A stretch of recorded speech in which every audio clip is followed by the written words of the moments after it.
What is up, guys? It is Dan here from Guitar Talk, back with another review. Hit the like button, subscribe if you want to. Roll that intro.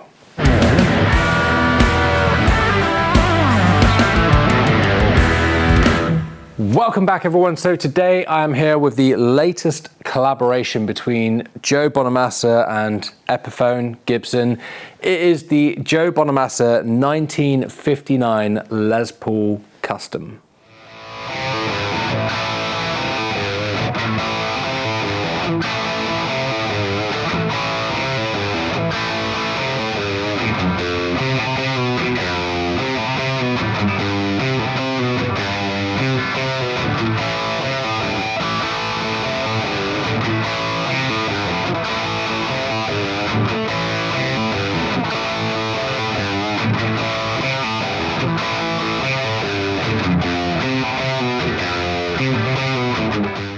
So this is a guitar based on one of Joe's own 59 Les Paul Customs, which back then, the Black Beauty style Customs would have had the 3 pickups, Tune-o-matic style bridge, all that kind of stuff. Whereas this is based on one of his that is a bit of a special order kind of thing. So 2 pickups, it's got a Bigsby trem on there, and then you've got the Imperial style tuner. So it looks a bit more fancy. You don't have that big middle pickup getting in the way, or it gets in the way for me. And then brought to you in a limited edition package at an Epiphone price point.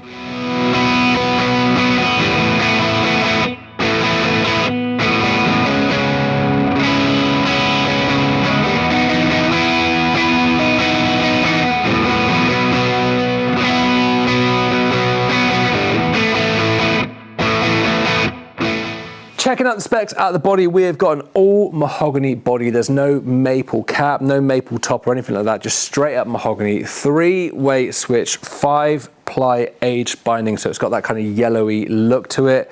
Gold hardware on here. It's got a Bigsby licensed B70 bridge. You've got CTS pot, straight up humbuckers on this, no coil split, so 2 volumes, 2 tones, just classic Les Paul. And then it is loaded with a pair of Pro Bucker pickups.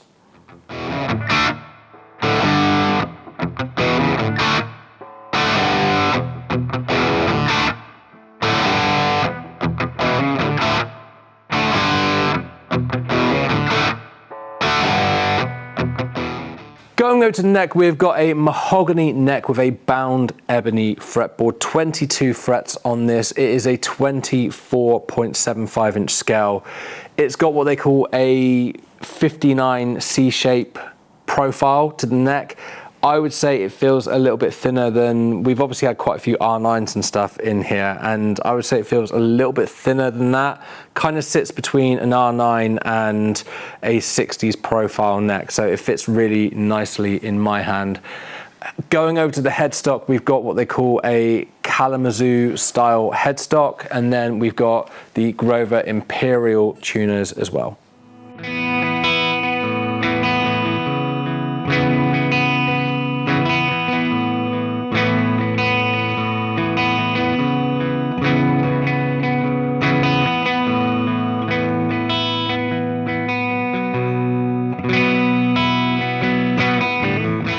Sounds and tones that you can get on this guitar. So for those of you that are wondering, I was playing through Tone X on this video, and I was using ML Sound Labs capture packs. I was using their capture of a Friedman head going through their Marshall Cab IR. I thought that would be a really good selection for this guitar, and to my ear in the room, it sounded great.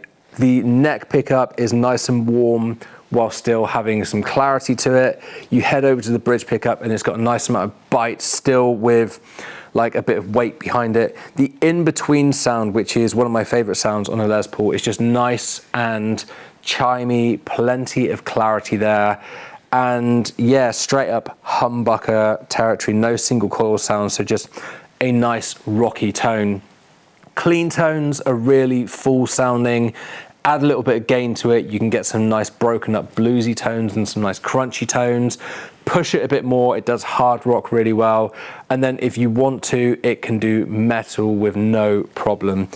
Some people might want to change the pickups out because it's got pro buckers in there, but I think these sound really, really good. They are nice and dynamic, and they've got a nice sort of touch filter, nice responsiveness to touch, and like you dig in, they break up really well, you back off and it just cleans up. The CTS pots, nice addition. You roll the volume off, the guitar cleans up very, very well.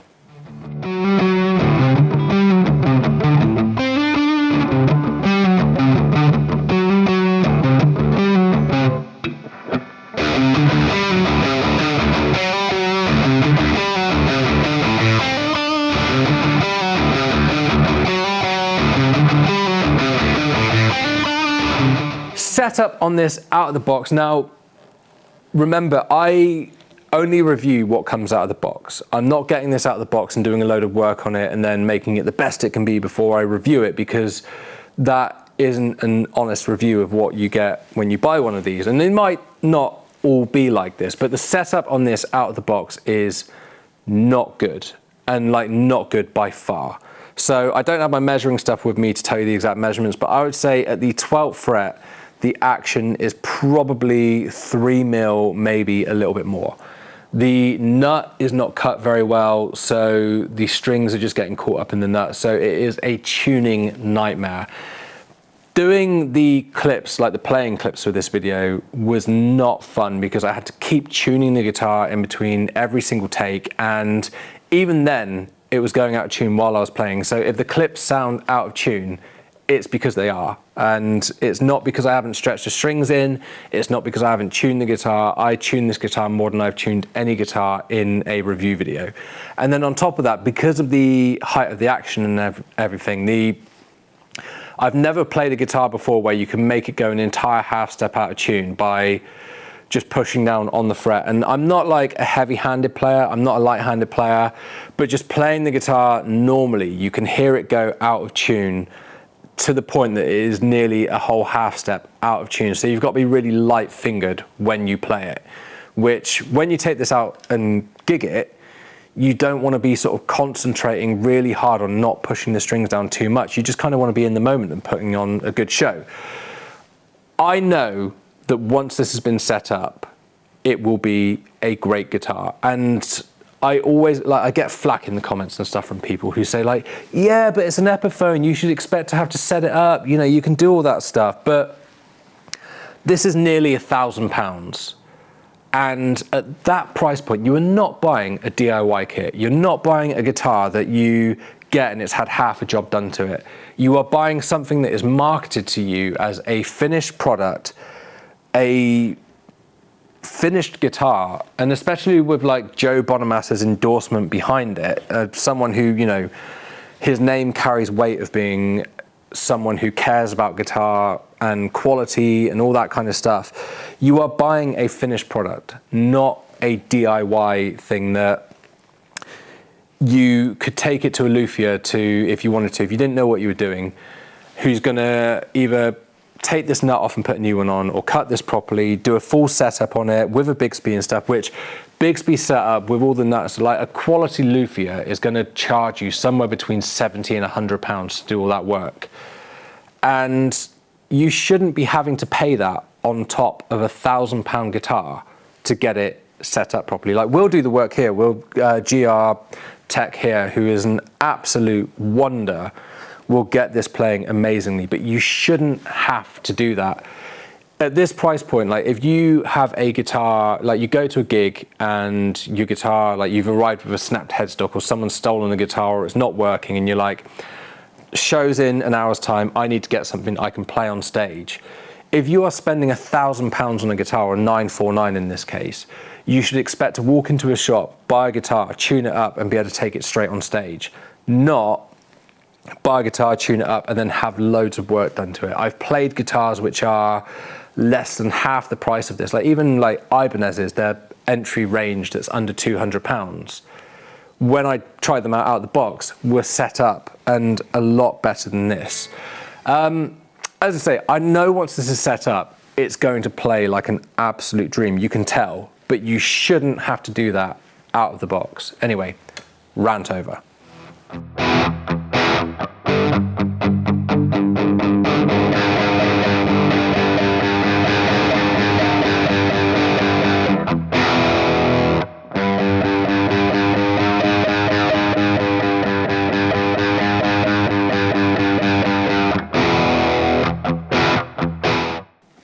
quality on this out of the box, again, complete different story to the setup of it. So the materials that they've used are very, very good. The CTS pots feel nice and reassuring.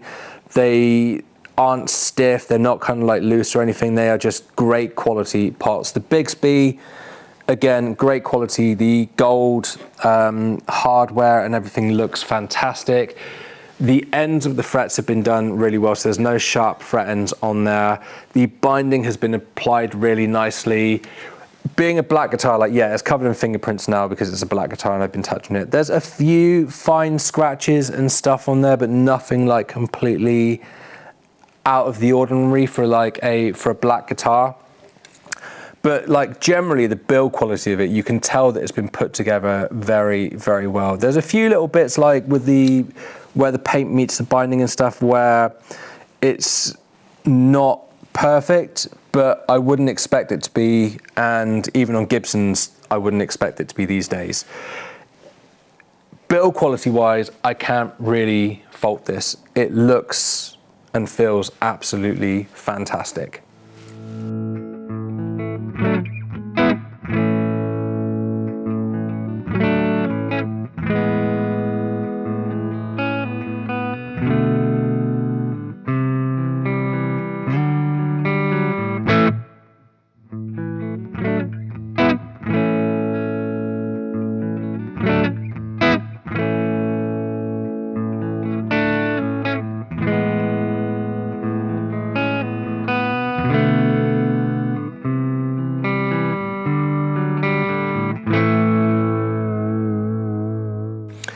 Would I play one of these live? And as usual by that, I mean, if I was going on tour for like a year or even just doing a big run of shows and someone gave me one of these and said, right, you are playing on this tour, the 59 Joe Bonamassa Epiphone, would I be happy to take this on stage and gig it?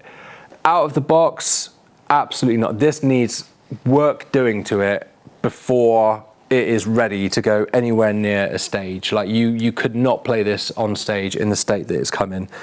Once it's been set up, absolutely I would play it on stage. It feels great. The neck profile, as I say, is feels somewhere between a Gibson 59 and a 60s profile. It fits really nicely in my hand and just suits like the shape. I know we're all different, but like for the shape of my hand, this feels great. The sound of the pickups that are in here, they sound really, really good, nice and dynamic. I play, as I've mentioned in other videos, sort of southern rocky stuff, modern country, bluesy kind of stuff, some function band stuff, and I know this is going to cover that really, really well. Once it's been set up, someone would watch you playing this on stage and go, hey, that guitar sounds great. What is he playing? So in terms of the build quality of it and everything, would I play one of these on stage and just be confident that it's going to get me through gigs and be a professional level guitar? Yeah, absolutely. It would be a great guitar for that, but it just needs setting up before it kind of gets anywhere near a stage.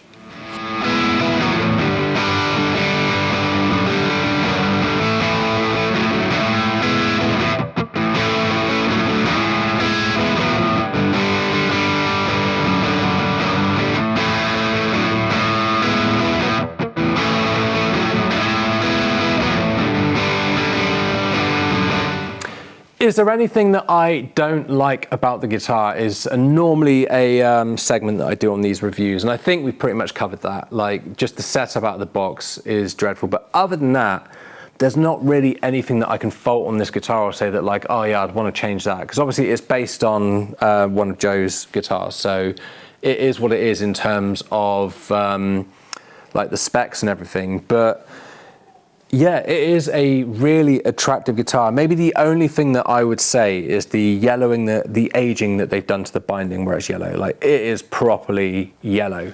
I've got my 40-year-old Les Paul Custom. It's actually over there, so I'll get it and see if I can illustrate the point on camera.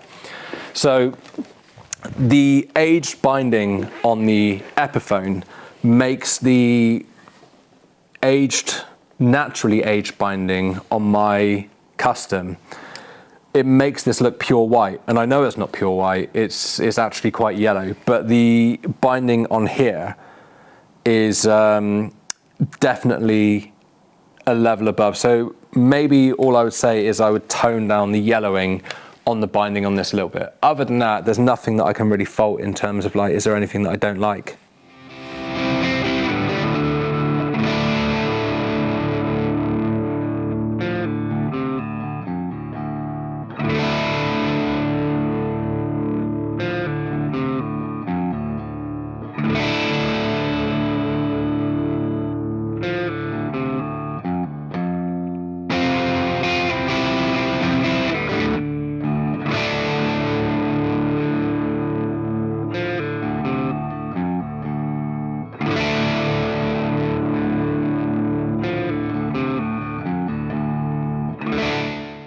Is the guitar worth the money? Now, as I mentioned, in the UK, these are nearly £1,000. They've hit the streets at 949, and being limited edition, I don't know how many there are. Like, one of the UK's biggest retailers is already out of stock of them. I don't know if they'll get more. I don't know how many there are, but I can't imagine they're going to drop much more than 949. Maybe they'll go up a little bit in time.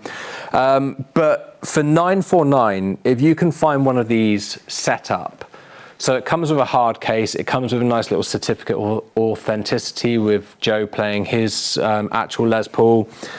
For a 949 package, definitely it's worth the money. But as a 949 package, if they all come like this, which they might not, let me know in the comments. As a 949 package where it needs a damn good setup by someone who knows what they're doing with a Bixby and recutting nuts and stuff, then like absolutely not. 949 for a guitar that's come out of the box in this shape is shameful. 949 for a guitar like this that comes out that's actually been finished off properly and is playable, then definitely worth the money. So if you can find one in a shop and you can try it out and it's been set up and it plays wonderfully, then you are in for a treat at that price point. Definitely check it out, but do check it out first and make sure that it has been set up.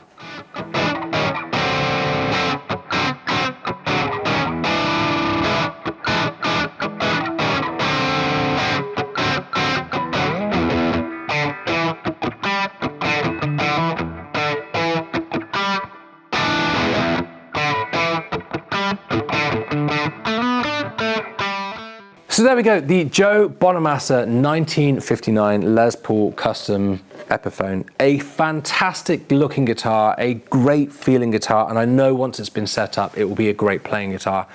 It sounds great. If you get one and it's set up, you are in for a treat. Definitely worth checking out. Let me know in the comments if you got one and if it arrived like this, or if you had to get work done on it as well. I'm looking forward to our Tech G coming in and giving this to him and saying, look, go to town on it and I'll try it again afterwards, because I know once it's been set up, I feel like this is going to be a fantastic all-around guitar. I know some of you are going to give me a hard time in the comments, as usual, when I say about guitars being set up, because you'll be like, oh, it's an Epiphone, of course it's going to need a setup, you should expect that. But to those people I say, please, do not convince yourself or try to convince other people that you should pay £1,000 for a guitar and that it should need work doing to it. Companies, especially like the size of Epiphone, who are a company that, especially budget brands, should be striving towards they should be striving towards doing the quality that Epiphone's knocking out, not companies shipping out guitars at half the price of this that, quite frankly, in terms of playability for how this has come out, blow this out of the water. Don't convince yourself that that is okay, because like the more people say like, oh yeah, you should expect to do work on guitars that are £1,000, then the more companies will just think it's okay to send guitars out like that. And like, if you are a parent and you are buying a guitar for someone who's starting and you think Epiphone, that's a really good quality brand, and you don't know about setups and they don't know what a proper guitar should be set up like, and they're playing this wondering why it always sounds out of tune and everything, then they're just not going to bother learning. And that is not, especially someone like Joe Bonamassa, who just champions how awesome guitar is. That shouldn't be the experience of someone learning to play guitar. And this is, like, to be fair, a level above what a lot of people would learn on. And that should speak volumes for how this guitar should play when you get out of the box. But anyway, that's enough about that. Once this has been set up, it will be an amazing guitar. And I encourage you to go down to your local guitar shop, see if they've got one in stock, and give it a try because it sounds fantastic. Anyway, hit the like button, subscribe if you want to, and I will see you guys in the next video. Bye.